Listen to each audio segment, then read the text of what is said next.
Hi, everyone. I'm Dr. Samantha, the maternity mentor. Welcome back to another one of our Monday night live Q&A sessions that we do here at 9 p.m. Eastern Standard Time. This is your chance to ask any questions that you might have live here in the chat, as well as our chance to answer any questions our viewers may have submitted on the videos this week. Remember, you can follow us on Facebook, Instagram, and Twitter for additional content. Please like and subscribe to the channel and hit the notification button so you can get notified of our latest content. I'm looking very forward to speaking with you guys tonight, and I'm going to go ahead and get started because we have a lot of questions that were asked this week. So the first questions that we're going to answer is about antibiotic use during pregnancy. And our first question actually came from a viewer who said, are H. pylori kits safe during pregnancy? So for those of you who don't know, H. pylori is a bacteria that can cause acid reflux and GERD. And acid reflux and GERD, or heartburn also, is known to cause a lot of discomfort during pregnancy. And we actually have a video on this. We'll link that into the description. But H. pylori is a very common cause. And since this is a bacteria, it's very easy to treat. Usually your healthcare provider will prescribe an antibiotic and an antacid that will treat this. Now, H. pylori kits are these little tiny like bags that you basically go to the lab. It looks like a balloon almost. And you blow into the bag. And then they give you a small solution to drink, and then they have you blow into another bag about 10 minutes later. This test can then test for H. pylori. The question is whether this is safe for use during pregnancy. And unfortunately, because each lab may use a different medium, and that's the little drink that you have to drink, and each medium may change depending on the kit, there's no way to know for sure. However, what I would tell you is I've personally had this test. It's very, very small amount of liquid, and I don't think much of it would get into your systemic system and be absorbed through the placenta. You can always ask the lab ahead of time what the medium is and then ask your OBGYN if it's safe for you and the baby.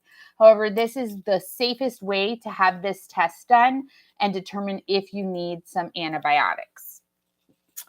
Our next question about antibiotics is, hi, I'm 9 weeks pregnant and I have a urinary tract infection. My doctor suggests that I take amoxicillin 500 milligrams 3 times a day. Is there any risk to the baby? I'm so worried. Another question came in. I'm 14 weeks pregnant and I was prescribed Bactrim for my urinary tract infection and a hematoma. Please let me know your thoughts. So as you can see, urinary tract infections are one of the most common causes of infection during pregnancy and one of the most common reasons for needing an antibiotic. It's very important that if your healthcare provider has told you you need to take an antibiotic, that you take all of the antibiotics as prescribed. If you don't take the entire course of the treatment, your infection may at first get better, and then it will come back and it will be even worse and harder to treat. Untreated infections can lead to preterm birth, miscarriage, stillbirth, and other complications with your baby. So it's very, very important that your infection be treated quickly and properly. Now, amoxicillin is one of the most common causes of, one of the most common medications that are used during pregnancy for infection. Amoxicillin has been used for years and is considered safe for use for the treatment of an infection during all 3 trimesters. Now, Bactrim, or sulfamethoxyl trimethoprim, is a different story. Bactrim is a medication that can be used only if needed. Bactrim is extremely effective normally for treating a urinary tract infection, which is why some healthcare providers try to use it. The problem is there are not a lot of studies about the effects of Bactrim during pregnancy, but there is some data to suggest that it inhibits folic acid production in the body.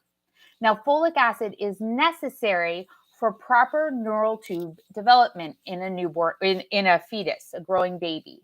Neural tube development includes the brain and spinal cord. And if this is malformed, this can lead to serious issues with your baby, including paralysis and cerebral palsy. So it's very important that women get proper folic acid, which is why we're always stressing this and always stressing that you take your prenatal vitamin every single day because it contains the proper amount of folic acid.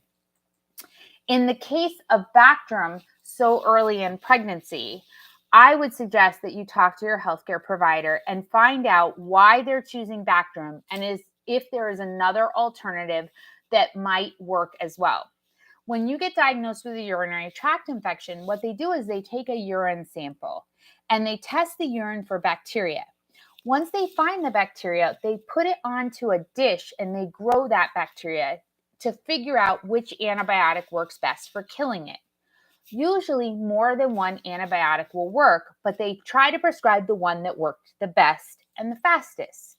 However, in this case, if the first best was Bactrim, but the second best was amoxicillin and it killed it almost as quickly, I would absolutely be asking to use the amoxicillin.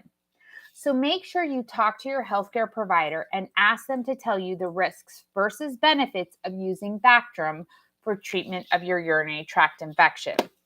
However, that being said, once you have started treatment, you need to continue the entire course of treatment, because if you do not, the infection can come back worse and it can lead to worse complications than simply taking the Bactrim. So that was a great question that we got in. Now, we have a question this week about breastfeeding. And this was a really good scenario. So it says, please help. I'm pregnant with twins and I have a 7-month-old baby. I was told to stop breastfeeding, but my baby is used to breast milk and not even taking any formula or cereal, just breast milk. It's hard watching her cry all day because she wants breast milk. What do I do? So unfortunately, there are many women who are told for a variety of reasons that they cannot breastfeed while they are pregnant. And while breastfeeding can be safe during pregnancy, usually if you're considered high risk, it is recommended that you stop. So in this case, breastfeeding while you're pregnant with twins is a high risk pregnancy. That's probably good advice. So now you have this 7-month-old and she doesn't want to do anything but breastfeed. So the first thing is, if you have the ability, you need to try to leave the baby with somebody safe, possibly for a couple days, and allow them the chance to exclusively feed the baby. So if you're right there and the baby sees you and can smell the milk on you, the baby's only gonna want that milk. Your baby's very smart. She's been enjoying breastfeeding. It's such a close experience. That milk is fresh, it's warm. So that's all she wants to use and eat. However, she's not going to starve. She is a human being, and human beings have the urge and need to eat. However, you might have to let her go a while before she's willing to give in and eat something she doesn't want to. So sometimes moms have to leave for a while in order to get the baby to actually entertain the idea of eating something else. Now, you may have to be creative. You may have to try different alternative feedings methods, like instead of using a bottle, you may have to use a sippy cup. Some older babies won't take a bottle because it feels too much like a breast and they're looking for the real thing. So sometimes sippy cups will work. Whoever you decide to leave the baby with, you need to make sure that they are very patient, because your baby is going to be very upset, very cranky, screaming, crying. It's going to be a hard process. But if you give it enough time, the baby will eat. Now, you may want to talk to your pediatrician and find out what are some alternatives that you can give the baby. You may want to try sweeter baby foods. You know, some of the sweet vegetables like sweet potatoes. You may want to try carrots. You may want to try some of the fruits, plum, peaches, applesauce, any of those things. You may want to try to sweeten the milk a little bit that you give the baby with a little bit of applesauce or something. You can even ask about adding some spices to the food, like cinnamon. Anything to coax the baby into eating something other than your breast milk. Now, of course, you need to be careful and make sure that your baby is not getting dehydrated. So keep an eye on the diapers and make sure the baby's still peeing and pooping properly. You can offer the baby Pedialyte if the baby's not drinking milk, but maybe will drink some water. But unfortunately, it's very, very, very frustrating for a lot of moms who have to try to wean a baby suddenly who's not used to eating anything else. It requires a lot of patience and a little bit of time, and you can get through it. Congratulations on your twins. So our next question came to us about cesarean sections. And it says, how can I get my tummy to vanish? I'm 2 weeks past my cesarean section delivery. So a cesarean section is the surgical delivery of your baby. This is done through an incision or a cut in the lower abdomen. The cut is usually about 4 to 6 inches long. It just depends on your surgeon. The idea is that it can be very small because we kind of stretch things open. And then when it's done, you'll be left with a very small scar that can usually be hidden by a bathing suit or underwear. Now, once you give birth, that incision is closed, sometimes with stitches, sometimes with staples, but most often nowadays it's closed with a surgical glue and then some tape is put over it. Now, during the first week, you have to make sure you keep that incision very clean and dry to reduce the risk of infection.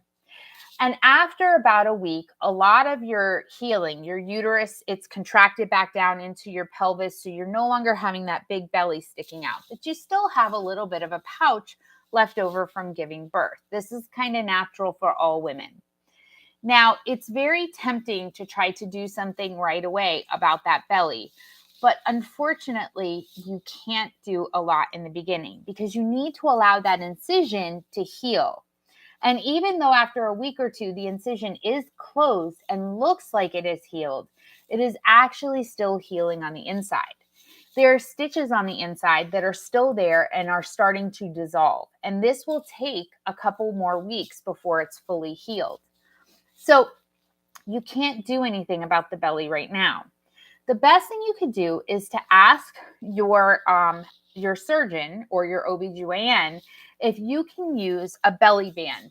These are tight bands that go around the stomach and they support the back and lower belly to keep your posture aligned and to help with that extra weight. Sometimes these belly bands can help you your body shape the way it used to shape, which can help with the stomach. But unfortunately, that's about it. You need to give your body a chance to heal. Now, once you've passed the 6 to 12 week mark, you can talk to your surgeon about whether you can start to diet. Even if you are breastfeeding, you can eat a lower calorie, higher nutrient diet. Now, you still have to maintain probably about 1,600 calories minimum, but most of us are eating way more than that. So even an 1,800 or 2,000 calorie diet will probably work.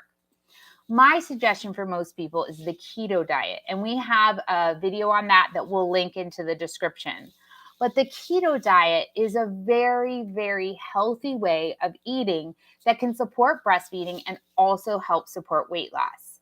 So I would definitely take a look at your options, but once you've been given the clearance, that's actually the best way to start to reduce your belly.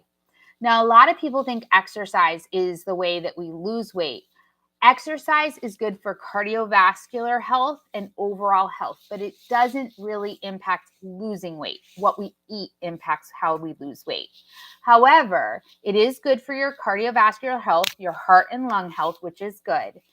Also, weight training can help to build muscle in the right places, which can also provide you with a better shape. So you can definitely look into that. Hi, Kimberly. I see your question. So at 12 weeks, you were prescribed nitrofurantoin. For those of you who don't know, that's also called macrobid for UTI. You're now 19 weeks pregnant and you were prescribed cephalexin for a possible ear infection.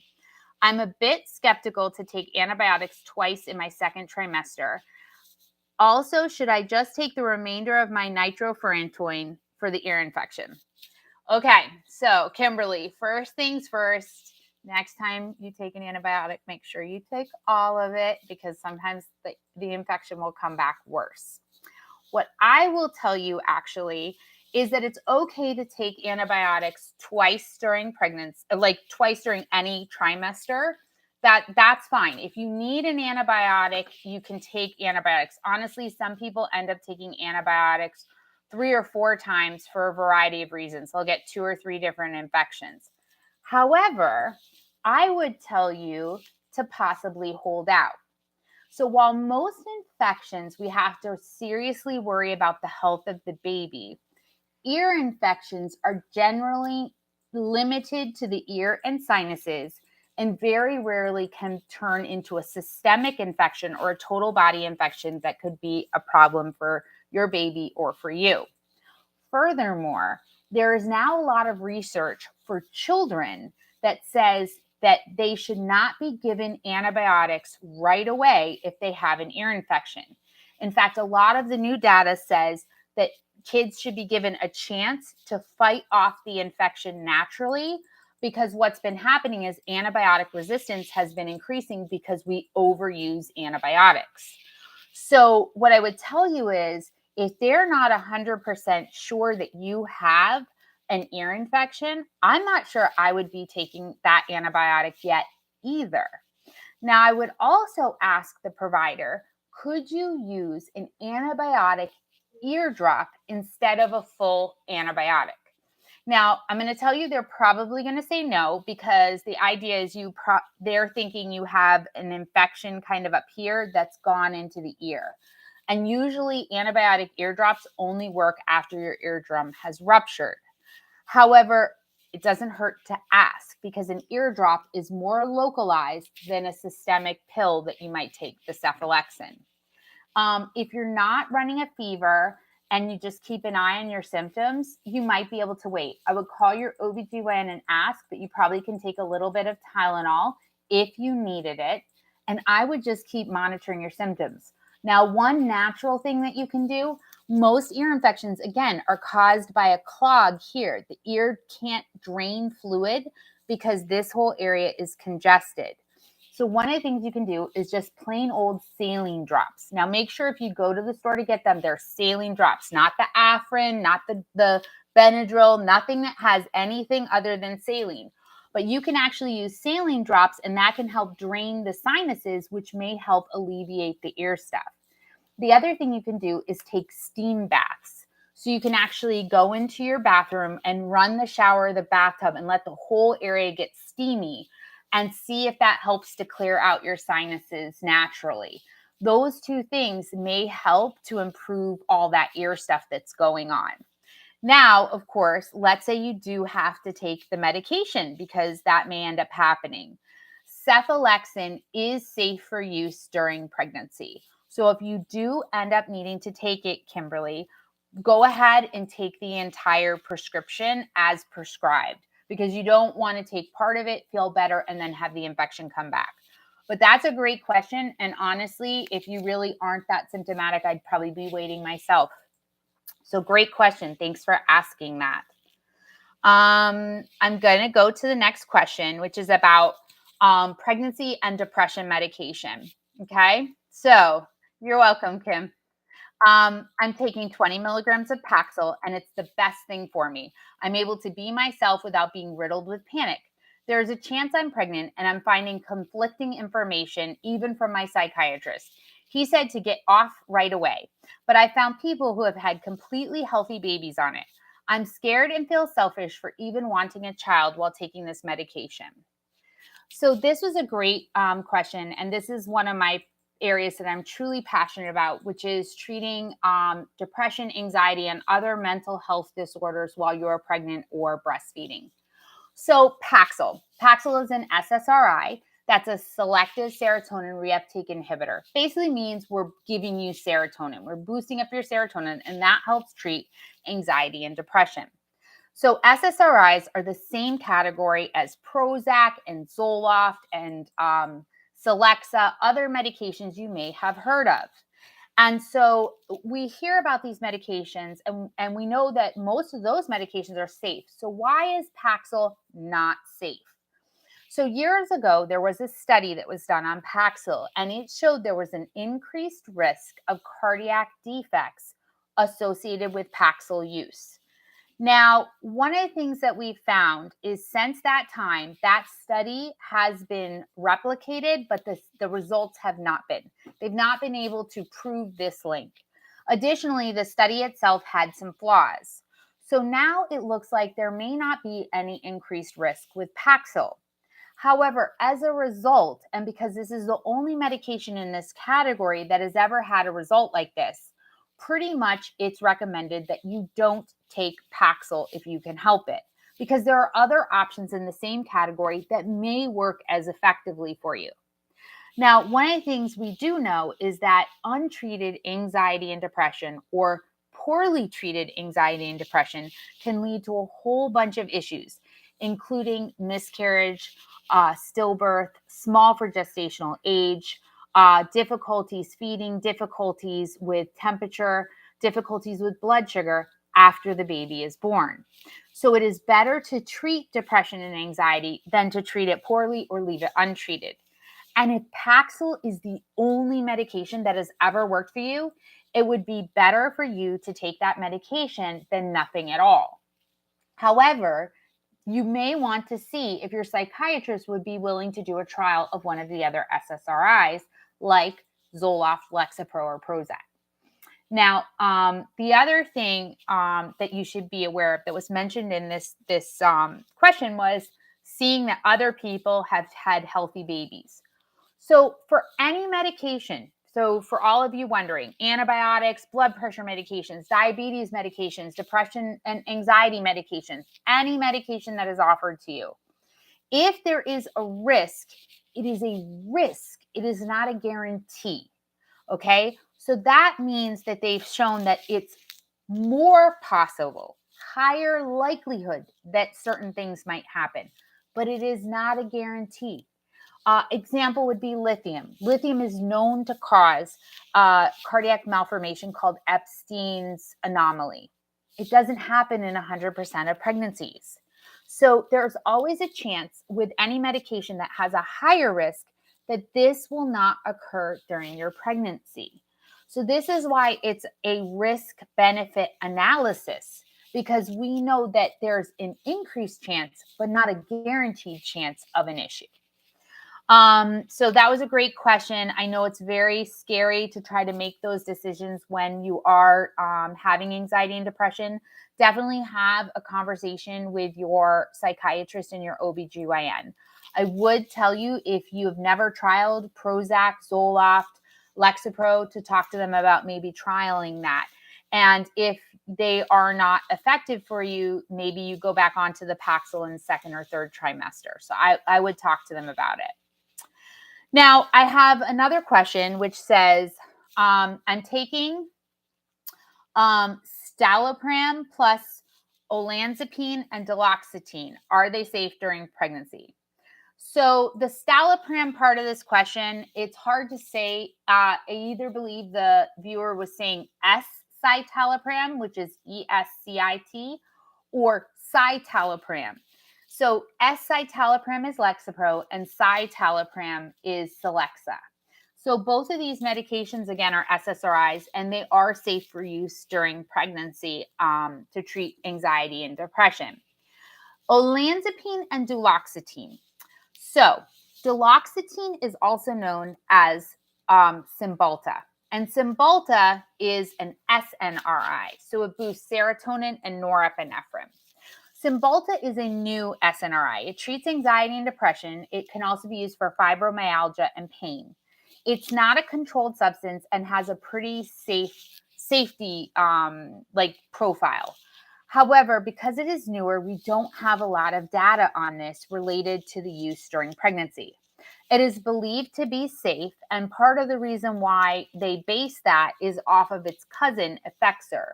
So Effexor or venlafaxine is okay for use during pregnancy, and Cymbalta is very similar. However, we, again, don't have a lot of data to make definitive decisions about the use of Cymbalta. So a lot of times providers will switch a mom onto Effexor if they've never tried it to see if that will work, since we have a little bit more safety data. Olanzapine is an antipsychotic. So olanzapine is also called Zyprexa, and it's an antipsychotic. We use those for bipolar depression, schizophrenia, treatment-resistant depression, treatment-resistant anxiety, and we also use it for insomnia. Okay, so our antipsychotics, generally speaking, actually can be pretty safe for pregnancy. We don't have a lot of data on olanzapine because it is newer, but from what we can tell, it is safe for use during pregnancy, especially when the benefits outweigh the risks. But there are two things that moms need to be aware of. There is some data and some studies to show that moms who take olanzapine are at higher risk for developing gestational diabetes during their pregnancy, which can also lead to what we call an LGA baby, or large for gestational age baby. This is a baby who's much larger.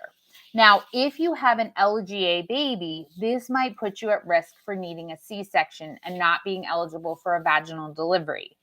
Additionally, gestational diabetes comes with its own risks, including a baby that may have blood sugar issues and need intensive care after delivery, as well as a mom who requires some medication management due to these blood sugar instabilities.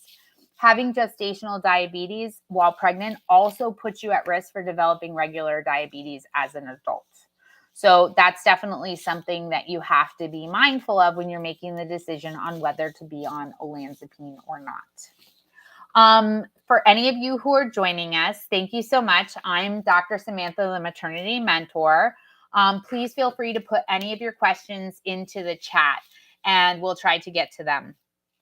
Now, the next question we have is about pregnancy food, and it asks, is she okay to eat peanuts? So, like I said before, and we have it linked in the chat, one of the things we try to talk about on the channel is healthy diet and healthy eating, because of course, if you don't eat the right foods, you can lead to gestational diabetes, which can cause a lot of complications for your pregnancy. And we actually have a video on really good foods that you can eat during your pregnancy. So I'm going to link that into the description. So one of the questions, can you eat peanuts? Most nuts are safe for use during pregnancy, especially in moderation. Now, I wouldn't say that peanuts are my favorite, because they're just some nuts that are much healthier and much more robust in what they can offer for you, like almonds, for example. But peanuts are fine in moderation. Now, I want to also preface this by saying, for anybody who's thinking, well, if I can eat peanuts, then I can eat peanut butter. A lot of the peanut butters that you find over the counter are full of sugar. So you want to be mindful of it. Additionally, you want to check the nuts that you're getting like on the shelf from your grocery store, because a lot of peanuts also have sugar on them. They're like honey roasted peanuts. Those are not good for you because they're full of sugar, and that can lead to complications. Additionally, if you have high blood pressure, you want to make sure that you're getting no salt peanuts or low salted peanuts, because extra salt could increase your blood pressure. But yeah, peanuts are fine for use during pregnancy. Next question. Doctor prescribed Daphlon tablets for my wife who is 31 weeks pregnant with hemorrhoids. Can she take it? So, hemorrhoids is a very common thing that happens during pregnancy. This is where the blood vessels around the rectum end up getting like swollen, and then they can like burst and bleed. Okay. And they're around the rectum or inside the rectum. And so, they're very painful, and they're very hard to treat. Now, there are a lot of over-the-counter medications that you can find, like Tux pads, which have witch hazel on them. There are some hemorrhoid creams. Some of them have aloe and different things. Most of those medications are safe for use during pregnancy, but you always want to check with your healthcare provider. Among other things, if you're seeing bleeding, your healthcare provider may want to confirm that the bleeding is coming from the hemorrhoids instead of, say, from the vagina. Okay. The other thing is they may or may not have a preferred method for treating hemorrhoids. And of course, they may want to visualize the hemorrhoids because if they are too bad, it may interfere with you having a vaginal birth. That is rare, but it is possible. Now, when it comes to Daflon, unfortunately, this is not a medication that is used in the US, and so I can't say whether it's safe. However, one of the things I'm going to tell you is if you're not sure about a medication that your doctor has prescribed, you have another resource where you're at. And that resource is your local pharmacist. So just like OBGYNs and certified nurse midwives who get a lot of training on how to take care of pregnant women and what's safe to prescribe, pharmacists also get training on medication and its safety profiles for pregnant women and breastfeeding women. So if you're ever not sure about whether this medication is safe for you, you can always go to your local pharmacist and ask them as well. So that was a great question. So our next question was awesome. So it said, how common is hair loss with beta blockers? So for those of you who aren't aware, beta blockers is a class of medications that are used to treat high blood pressure. So these medications usually end with an OLOL. So metoprolol and propranolol are two of the most common that are used in this category. So these medications not only help lower blood pressure, but they also help to lower heart rate. So they can also be used for a couple other cardiac conditions where we need to make sure the heart rate stays lower for mom. Now, hair loss, believe it or not, it is rare, but these medications can cause hair loss. So if you are experiencing hair loss that seems to coincide with when you started your beta blocker or possibly when it increased in dose, you want to go to your healthcare provider and let them know. If there is an alternative medication that can be used other than a beta blocker, you might be able to come off the beta blocker and use that instead. If you are having hair loss related to a beta blocker, the nice thing is it can be reversed. Usually once you stop taking that medication, your hair will start to return to normal. And we have a video on hair loss after you give birth, so we'll link that into the description. Unfortunately, it's extremely common for most women to start to lose their hair around 6 weeks postpartum. So you definitely don't need any help from other medications. For those of you who are joining us, thank you so much for joining us for our live Q&A here on Mondays at 9 p.m. Eastern Standard Time. Please feel free to put your questions into the chat. So we had a couple comments on labor this week. So our first comment says, my due date is in 13 days. My mucus plug, which was white jelly, came out this morning with no blood. I had pelvic pain this afternoon. I'm super uncomfortable and my back has been hurting. I'm 38 weeks. Does this sound like I'm in labor? The next one was, I'm 39 weeks and 2 days. I've had diarrhea all through the night, then a sign of menstrual pain, but not too severe. My left pelvic hurts. What should I do? This is my first pregnancy. And the third one, I'm 38 weeks pregnant. I used nipple stimulation to initiate labor. Now I'm having too much continuous menstrual cramps and sickness feeling. Am I in labor? So these were great questions. I really hope these mamas called their doctors or went to a hospital because it sounds like all three of them were in labor. So let's review some of these symptoms. So one of the things you need to know is that labor can start at any time during the end of your pregnancy, really any time during your pregnancy. And labor isn't what we see in the movies or on TV. It doesn't always start with this big gush of fluid. It doesn't start where all of a sudden it's severe pain. In fact, for a lot of women, it's like a cramping pain that at first is very manageable. I can tell you personally that one time I went to check a first-time mom in our labor and delivery unit. She was in our triage area because we didn't know what she was coming in for. She said she was a little uncomfortable. And so we routinely do a vaginal exam when you're full term and you're saying you're uncomfortable.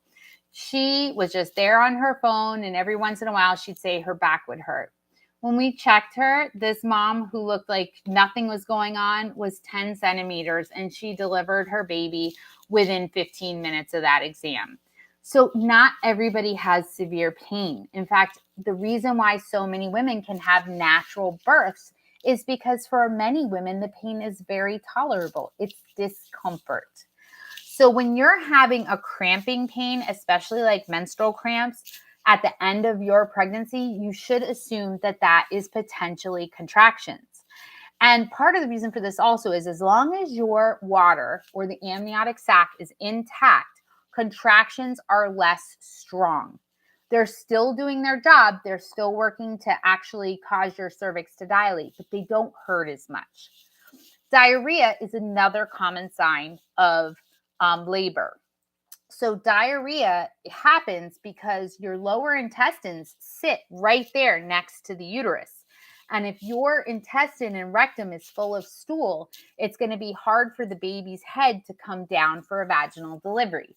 So as a result, oftentimes moms will vomit or they will have diarrhea to help get all of that extra stuff out so baby can come out easily.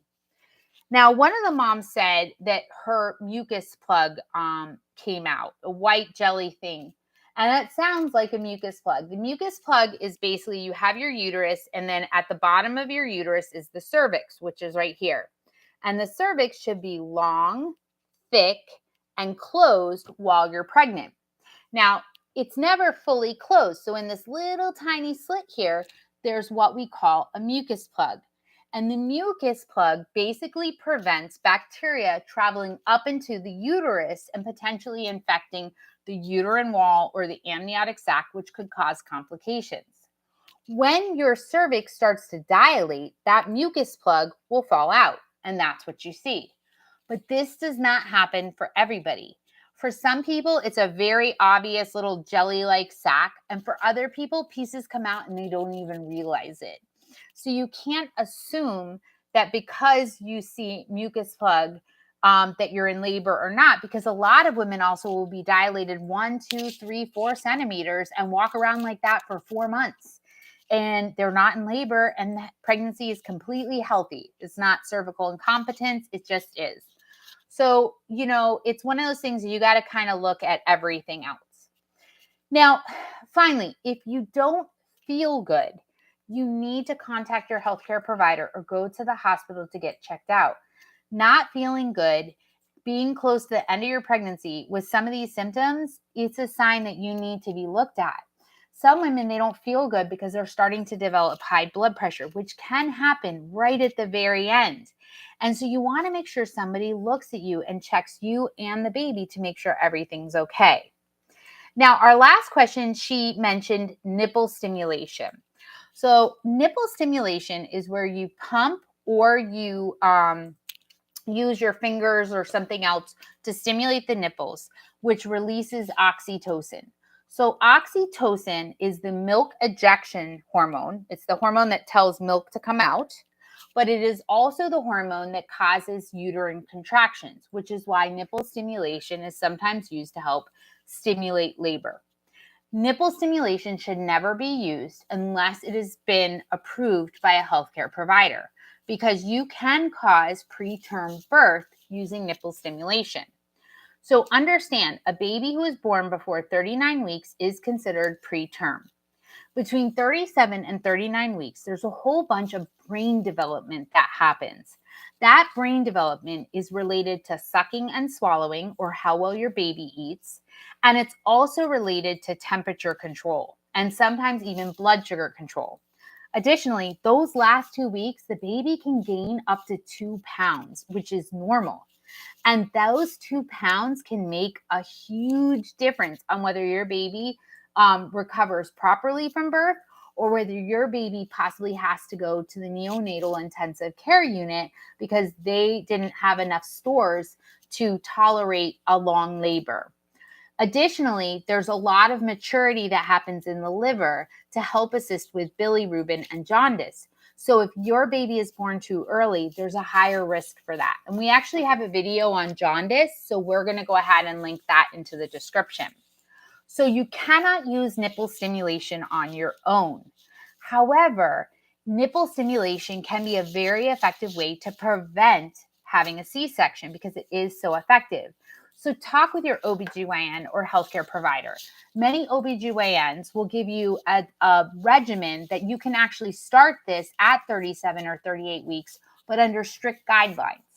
And then by 39 weeks, they might be letting you pump 4 or 5 times a day for 20 minutes. I mean, it depends on your healthcare provider. So you want to ask. And then finally, as you're pumping, you may start to see colostrum.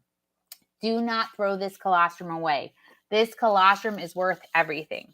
Collect the colostrum and put it into a breastfeeding bag. Label the bag with the date and time and freeze it. If it is labeled properly and stored properly, you may be able to bring it into your birthing center or your hospital and feed it to your baby if your baby is having any issues with sugar or you're having any issues breastfeeding. All righty. So we have another question that came in. And it said, my last period was in December 2022. What month pregnant am I? So this was a mom who believes that she is pregnant and she wasn't sure how to calculate how far along she was. I think this is a great question because it highlights a couple things that a lot of us don't realize. So we as women need to know how to track our cycle to figure out the day of our last menstrual period. And the last menstrual period is the first day of your period. Okay. So if you put last menstrual period, it should be the first day, not the last day.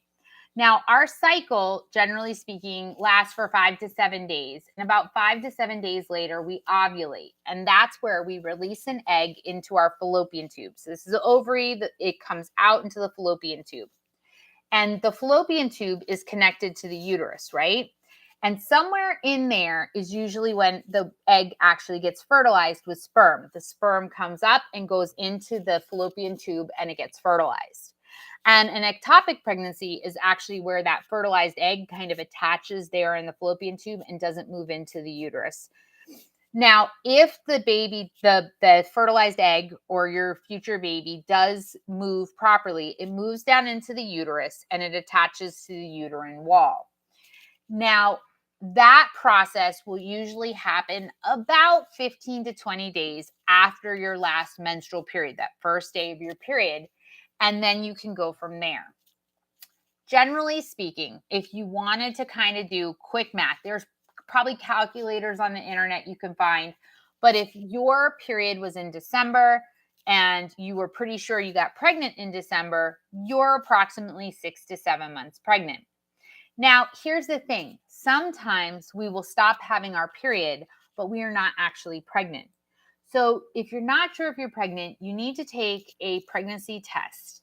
If you are pretty sure you're pregnant or you've taken a positive pregnancy test, you need to contact a healthcare provider so that they can do an ultrasound to determine your dates.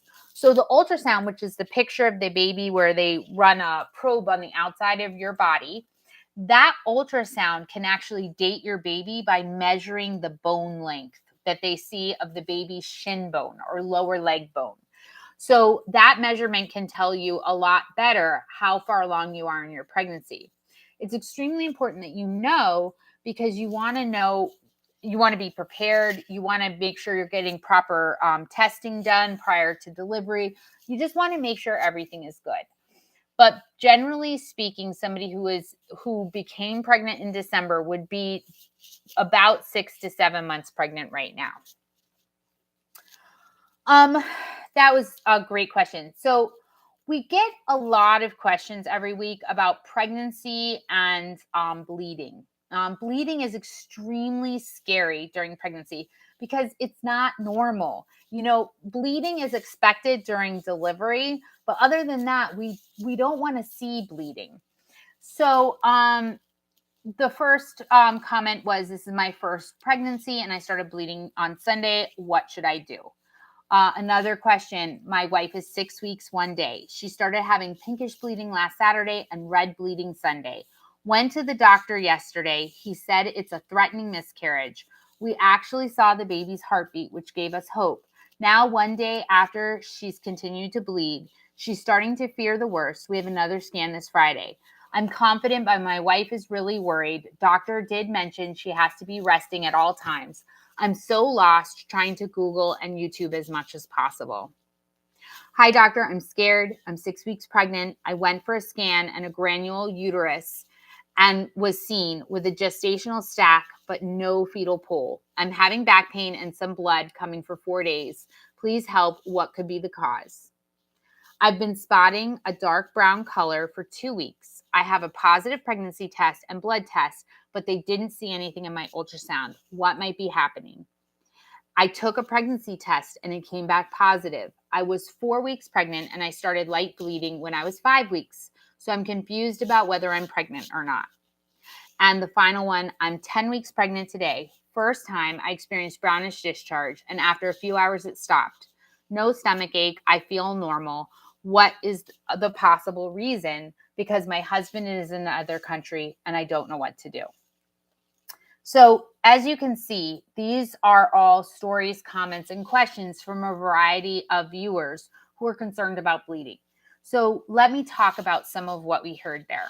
So there's different colors of bleeding. There's brown, which is old blood. This means you were bleeding at some point. That bleeding has stopped, and what's coming out is the old blood that's left over. There's pinkish. Pinkish is usually a sign of very light spotting. It's often mixed in with some mucus, which is what makes it pink instead of red. It can be caused by a variety of things, but it's basically considered very mild or minor bleeding. And then there's red, bright red, dark red. So dark red could be a transitioning to brown blood, meaning the bleeding has stopped. And red could be transitioning to spotting. Bright red bleeding is the biggest risk factor out of all of these. This is considered active bleeding, and this is a very big concern. Now, we had a lot of comments here and moms here talking about ultrasounds. So when you are bleeding, you need to call your healthcare provider or go to the hospital. Period. End of conversation. Bleeding is not considered normal, although there are many very normal reasons for bleeding, but until we know, you need to be checked out. And the most common thing we do to check this out is an ultrasound. Again, that's the pictures on the outside of the belly, but they'll probably also do what's called a transvaginal ultrasound. That's where they have a special probe that's covered with a special cover. It's inserted into the vagina to get really good pictures of what's going on. They want to look to see if the baby's there. They want to look to see if they can see a bleed, where is the bleed, etc. So in a couple of these questions, we see that there is a sac, but they don't actually see a baby or a heartbeat. That is actually very normal, especially early on, like some of these women were. Sometimes you can't actually see a baby or a baby's heartbeat until about 8 to 10 weeks on ultrasound because the baby's just too small at this point. So just because you don't see a baby doesn't mean the baby is not there and the pregnancy is proceeding as normal. What was I going to say? One woman said she's not having any stomach aches after having some discharge. That is also potentially normal. If you're not in active labor or actively having a miscarriage, you may not feel anything at all. So what could be the causes? Okay. So number one, the hormones that are needed for a healthy pregnancy thin out the vaginal tissue. They also dry out the vaginal tissue. So what this means is that it's very easy to tear. So if you've had sex and maybe the sex you were a little bit too dry, you didn't have enough lubrication, or maybe it was a little bit of rough sex, that can cause some vaginal tearing that can lead to spotting. Additionally, you might have some spotting that's actually coming from the rectum because it's actually from a hemorrhoid, okay? Now, the next thing that you might be having is implantation bleeding. So this is bleeding that occurs when the baby attaches to the uterine wall. A lot of times there is some spotting that is seen or even some bleeding during that time. And if you don't know exactly where you are in the pregnancy cycle, you may or may not have that. Another common cause of bleeding is actually a period. Some women will continue to get their period 1, 2, 3 cycles after becoming pregnant. So their baby is totally fine, totally healthy. The pregnancy goes on as normal, but they still may have some bleeding in the beginning as their body's trying to adjust to being pregnant. Now, there's something else called a subchorionic hemorrhage. And we actually had a couple questions about subchorionic hemorrhage this week, and we usually do. The subchorionic hemorrhage is basically, so the placenta is the organ that feeds the baby. So it's an organ, it attaches to the uterine wall, and then the umbilical cord comes out and is attached to the baby's belly, and that's what feeds baby. Okay. When this placenta attaches, there's all sorts of blood vessels underneath that attach to the uterine wall to transfer all the nutrients as well as get rid of all the toxins. Well, sometimes you will get a little pooling of blood underneath that placenta. And that little pool of blood is called a subchorionic hemorrhage. They're very common. They can be very benign and oftentimes don't cause any problems with the pregnancy whatsoever. Additionally, as the pregnancy progresses, oftentimes the subchorionic hemorrhage will actually get smaller in size. So this can end up being nothing. They can disappear. However, in the beginning, especially when your placenta is smaller and the hemorrhage can be bigger in proportion, and sometimes you'll get a fair amount of blood that leaks out of them. In fact, it's a very common cause that we find when a woman is coming in to check out her bleeding. So this can also end up being completely normal and nothing to worry about. Now, finally, and unfortunately, sometimes we will be seeing bleeding because a woman is having a miscarriage. It's very sad, it's unfortunate, but it does happen. And so one of the things you need to do is just make sure you're getting checked out, because if there is something we can do, we're going to try to do it for you. Now, we had some questions on subchorionic hemorrhage. I was diagnosed, I was bleeding. On my 11th week ultrasound, there was no subchorionic hemorrhage. It was cured. After a few days, I had white discharge, but today, my 14th week, I am bleeding 1 to 2 drops. Why, if the subchorionic hemorrhage was cured, why am I bleeding? Probably because this mom had some vaginal tearing from sex or something like that. Probably has nothing to do with the subchorionic hemorrhage anymore. Now, another question was, can a huge subchorionic hemorrhage lead to an abruption? So an abruption is where the placenta tears off the uterine wall. Okay, it comes off. And abruption is a medical emergency. Remember, this placenta is covered with open blood vessels, and the uterus has open blood vessels, and together they're transferring all the nutrients and everything to and from the baby.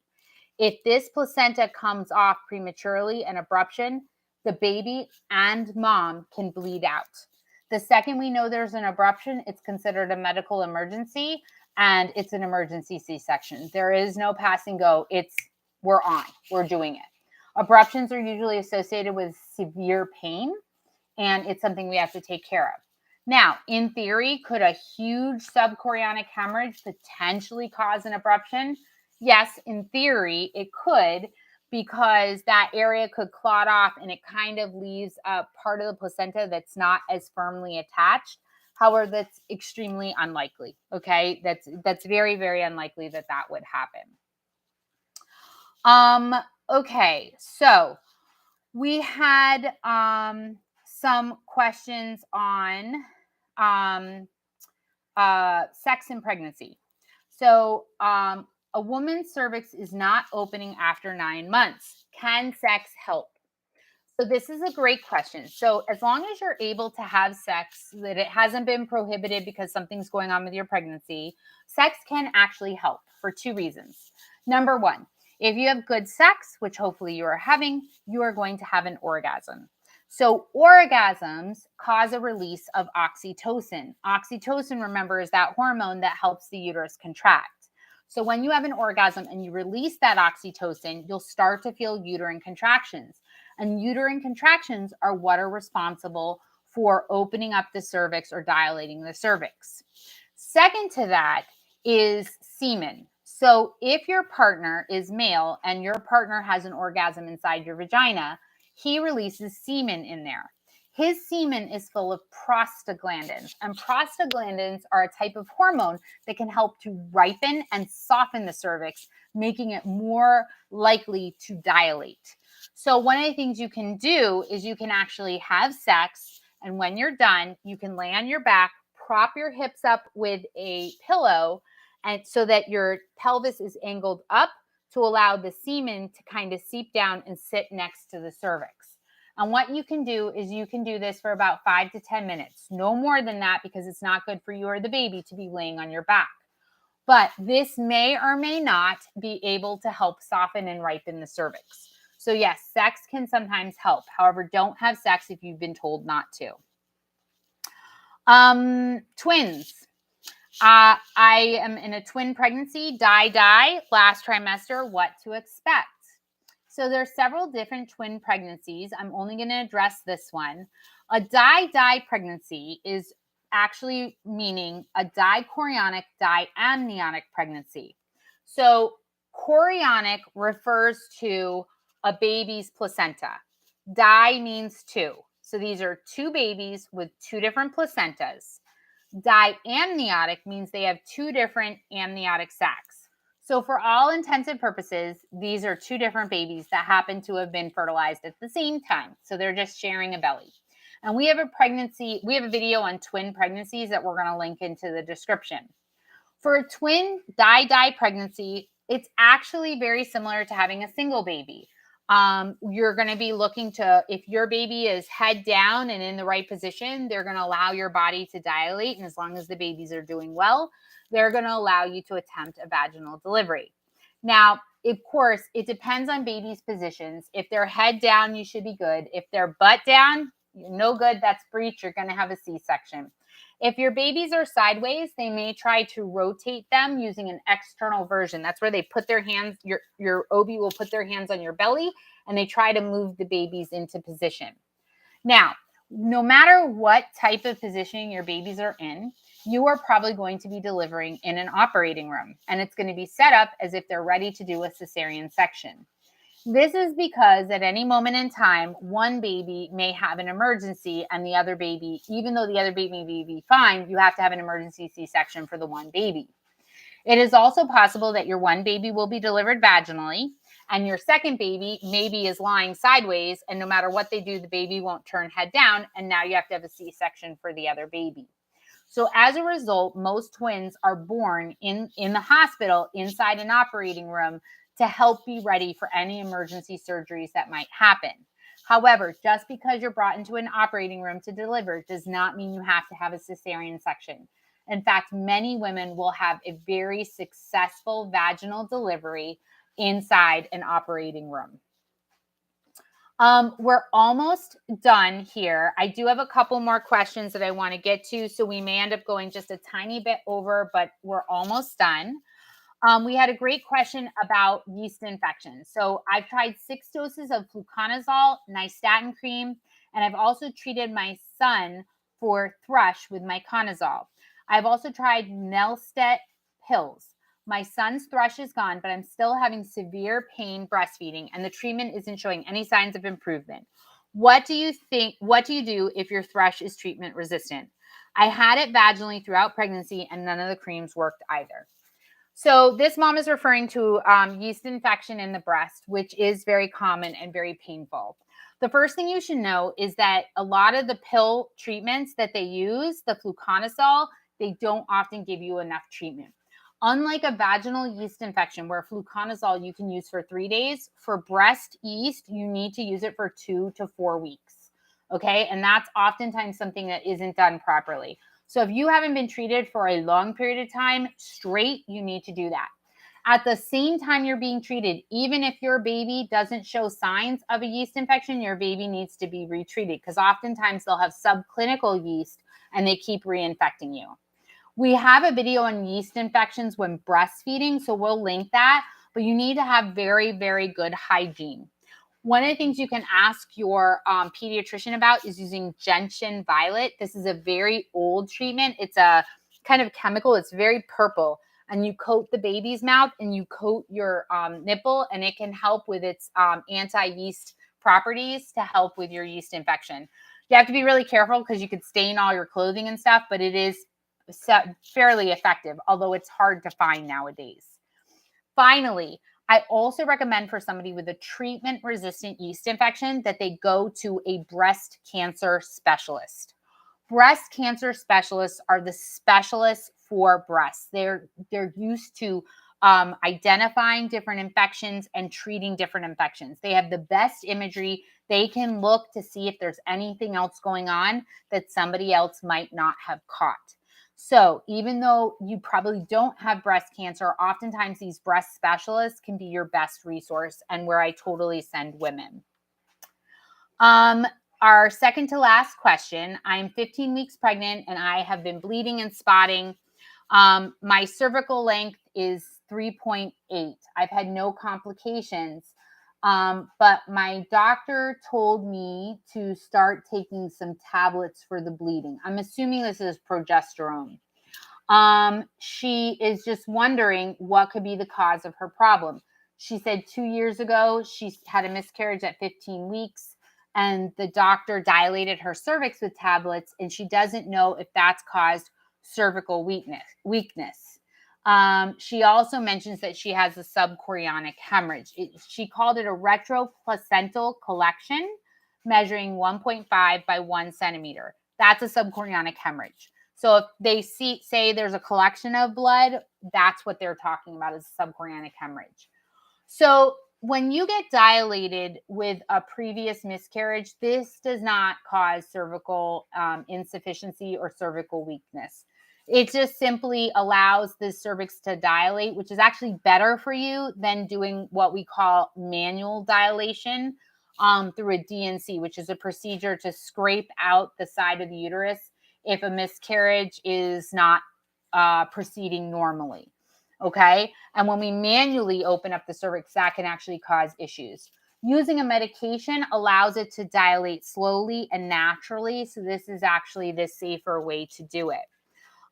Bleeding could just be happening. Unfortunately, some women do have repeated pregnancies with spotting and bleeding, and some women do have repeated miscarriages. What I would tell you is you need to ask to see a maternal fetal medicine physician who is the specialist on high-risk pregnancies who can help to identify why you may be having repeated miscarriages. And if you're one of those women, I would encourage you to ask your healthcare provider to test you for MTHFR genetic mutation.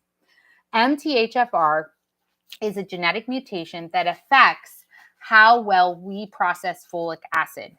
For women who have this mutation, they cannot process folic acid properly. And if we don't have proper folic acid, a lot of birth defects can happen, which can lead to miscarriage. MTHFR genetic mutation is easily treated. You just use a special type of folic acid for this. So it's really important that if you have this mutation, you find out so you can take the right vitamin. So I would totally encourage you to check that out. Now, the last thing that I'm going to talk about tonight, we got 3 comments on a video that is near and dear to me, and it's the fear of pregnancy video. So the first one says, I'm 21 years old. I'm due with a baby girl in September, my first and hopefully only child. I'm 26 weeks now, and I have panic attacks when I'm thinking about the whole birthing process. I am terrible with pain and scared of an epidural. I hate needles. I've had anxiety and depression since I was about 17. Now just anxiety for the past couple years. I have an amazing and wonderful partner, but he's not very good at reassuring me all the time. I've gotten to the point where I almost regret this pregnancy because of how scared I am. I'm not sure what to do, and I don't know if counseling is right for me. I've never been able to truly talk to someone in person because I can't put my feelings into audible words. All I do is break down. I've been watching YouTube videos on how to cope with this past week and trying to talk to the only friend I have that has had a baby, but I still can't get over this fear and I'm dreading giving birth. Another one said, I'm scared of giving birth, but I love kids so much. However, now as the time of delivery is approaching, I'm going crazy thinking about delivery day. My amniotic fluid is high and I have E-trait blood disease. What advice can you give? And the last comment was, I'm 30 weeks now, always hated needles, and the thought of going through a C-section is literally making me cry. I spoke to many ladies and their experiences. All of them had nice things to say, but I still have some unknown fears. Today, the doctor told me that the baby's growth is less and the amniotic fluid is increased. Another 2 reasons to freak out. So fear during pregnancy is a real thing, and it's very, very scary for a lot of women. And one of the things I would tell you is if you know somebody who's expressing fear, don't dismiss them. Don't give them placations and tell them everything is going to be okay, because this is a real fear for them. For those of you who are experiencing this, the number one treatment for this is counseling. It's talking to a counselor who can start to guide you through different coping mechanisms and different strategies for handling this. What we don't realize, and a lot of women think, is that when you go to give birth, that you cannot take certain medications for anxiety. They can absolutely give you Xanax and other medications like that during your active labor. Some of it may pass over to the baby, but a lot of it will stay out of the baby's system, and you're going to be taking it for such a short period of time, it's not going to matter. We can also give you medications that are safer, like Benadryl or hydroxyzine, which can help.